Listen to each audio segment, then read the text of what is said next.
নমস্কার বন্ধুরা, আমি মধুমিতা মধুস কিচেন থেকে আজকে তোমাদের একটা রান্না করে দেখাচ্ছি। এটা হলো পার্শে মাছ, পার্শে মাছের তেল ঝাল।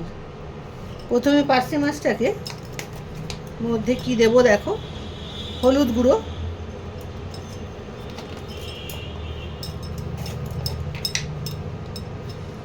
নুন দিয়ে ভালো করে গায়ে হলুদ দিয়ে নেবো, দিয়ে মাছগুলোকে ভাজবো। আগে মাছগুলোর গায়ে গায়ে হলুদ দিয়ে নিই, তারপরে মাছগুলোকে ভাজবো। এভাবে মাখিয়ে রাখি মাছগুলোকে।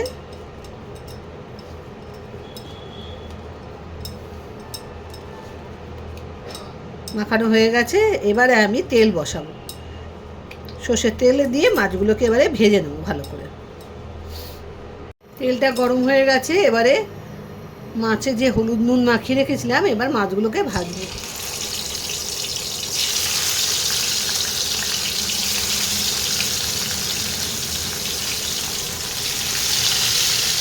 মাছগুলোকে একটু লাল লাল করে ভেজে নিতে হবে।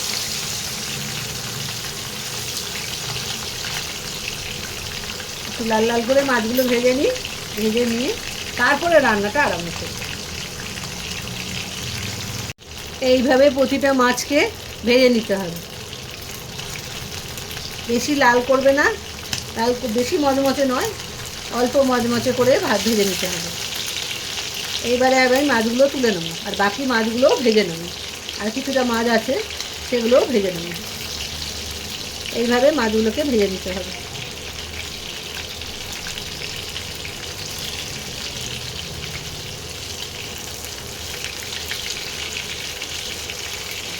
এই মাছগুলো এবার তুলে নিয়ে পরের মাছগুলো আবার ভেজে নেব।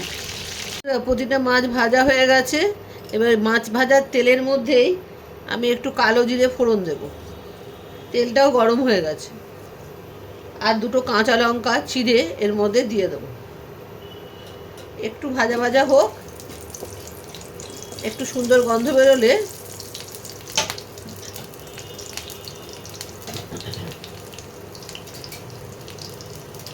টমেটো বাটা এর মধ্যে দিয়ে দিচ্ছি। দুটো টমেটো পেস্ট করেছি। টমেটোটাকে একটু ভাজা ভাজা করতে হবে। টমেটোটা কাঁচা গন্ধটা যাওয়া অবধি একটু ভাজা ভাজা হবে। তার মধ্যে যা যা দেবো তোমাদের দেখাচ্ছি।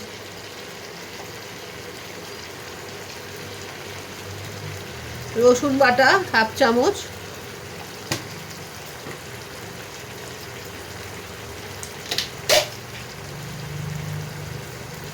আদা বাটা হাফ চামচ,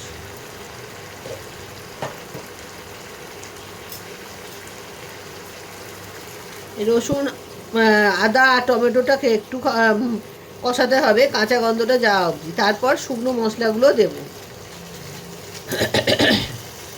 আদা রসুনের কাঁচা গন্ধটা চলে গেছে, এবার আমি শুকনো মশলাগুলো দিয়ে দেবো। প্রথমে দেবো হলুদ আন্দাজ মতো, তোমরা যেমন ঝাল খাবে সেই মতো লঙ্কার গুঁড়ো দেবে। আমি হাফ চামচেরও কম দিলাম লঙ্কার গুঁড়ো।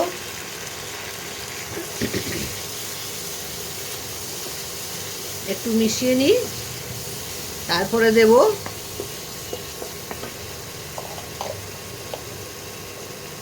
হাফ চামচ ধনে গুঁড়ো,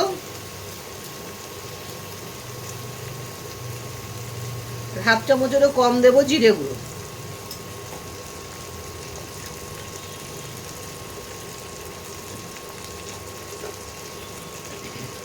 আর হাফ চামচ দেবো কাশ্মীরি লঙ্কার গুঁড়ো। এবারে মশলাগুলোকে ভালো করে তেলের সঙ্গে কষাতে হবে। যতক্ষণ না মশলা আর তেল আলাদা না হয়ে যায়, ততক্ষণ মশলাগুলোকে অল্প অল্প করে জল দিয়ে কষাতে হবে। আর দেবো স্বাদ মতো নুন।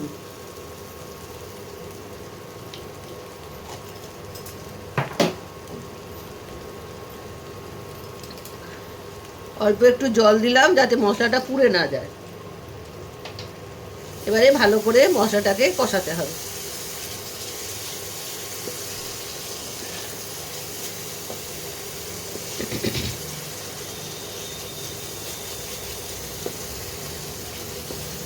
ভালো করে মশলাটাকে না কষিয়ে কিন্তু অন্য কিছু করা যাবে না, তাহলে রান্নাটা খেতে ভালো লাগবে না।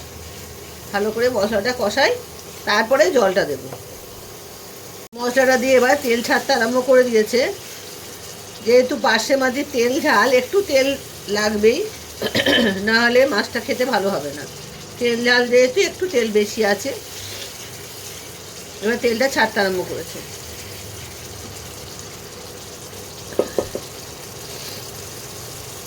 তেলটা ওপরে ভেসে উঠছে, এবারে আমি জল দিয়ে দেবো।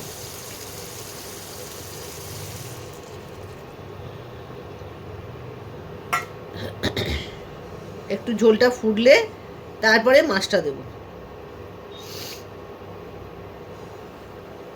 একটু ঝোলটা ফুটে নিক। ঝোলটা ফুটতে আরম্ভ করেছে, এবার আমি আস্তে আস্তে মাছগুলো দিয়ে দেবো।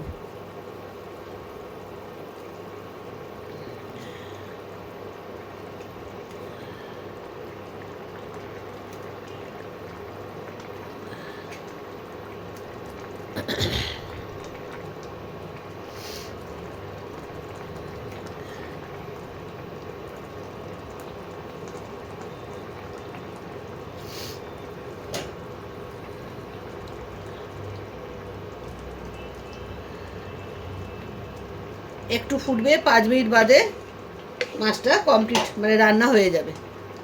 একটু ঢাকা দিয়ে দিলাম, 5 মিনিট বাদে তোমাদের দেখাবো। বন্ধুরা 5 মিনিট হয়ে গেছে, দেখো ঝোলটা গায়ে মাখা মাখা হয়ে গেছে। এইবারে এটাকে আমি নামিয়ে দেবো। নামিয়ে তোমাদের দেখাবো কীরকম দেখতে লাগছে। তোমরা এখনই বুঝতে পারছো কি সুন্দর দেখতে লাগছে। পুরো পার্শে মাছের তেল ঝাল রেডি। এবার আমি নামিয়ে নিয়ে তোমাদের দেখাবো।